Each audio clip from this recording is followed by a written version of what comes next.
কেউ যদি এই যে ড্রাগের মধ্যে অ্যাডিক্টেড, অশ্লীল জিনিসে অ্যাডিক্টেড হয়, তাহলে তার ফিরে আসার বুদ্ধি আছে কিনা? আছে।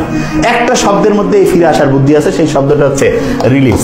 যে কোনো প্রবলেম ইনশাআল্লাহ আমরা এই শব্দকে বিশ্লেষণ করে বের করে ফেলতে পারবো। সেটা কি? আর্ট হচ্ছে রিকগনাইজ।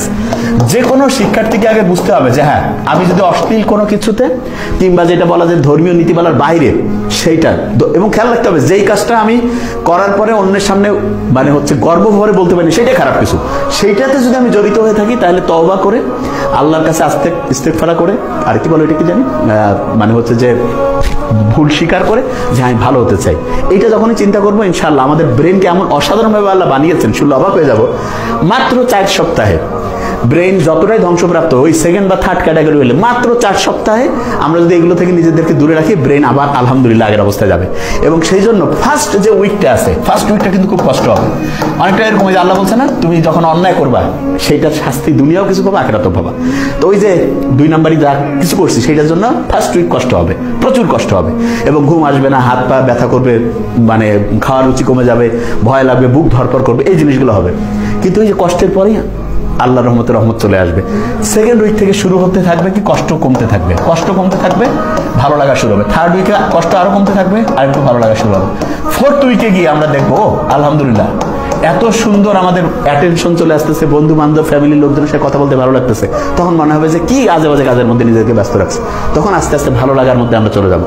তা এই first week, second week, third উইকটা আল্লাহর সাথে কানেকশন থাকতে হবে। ফ্যামিলির যারা রয়েছে তাদের কাছে কি হতে পারে, যে কোনো সমস্যা আগে রিকগনাইজ হয়ে গেছে, এরপরে ইতে হচ্ছে কি সব সময় যেটা বলি এঙ্গেজ রাখতে হবে, তাকে ব্যস্ত রাখা, 5 ওয়াক্ত নামাজ পড়া, ধর্মীয় নীতিমালা, ভালো বই পড়া, আস্তে আস্তে সে পজিটিভ হয়ে যাবে।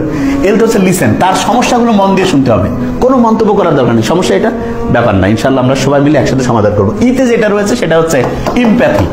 এই সমস্যা যদি আমাদের নিজেদের কারো হইতো, সে কিন্তু ইচ্ছা করে করতেছে না, যে কোনো ভাবে সে অ্যাডিক্টেড হয়ে গেছে, তাহলে কতটা কষ্ট পাইতাম আমরা, সেই অনুযায়ী তাকে হচ্ছে নিজেদের মধ্যে হচ্ছে চিন্তা করতে হবে। এরপরে যেটা অ্যাকসেপ্ট, এরকম অন্যায় যে কেউ করতে পারে, এটা অন্য কাউকে বলার দরকার নেই, ফ্যামিলির সবাই মিলে ওকে ফাইন, ইনশাআল্লাহ আস্তে আস্তে আমরা পজিটিভ দিকে যাবো। এরপরে যেটা রয়েছে সাপোর্ট।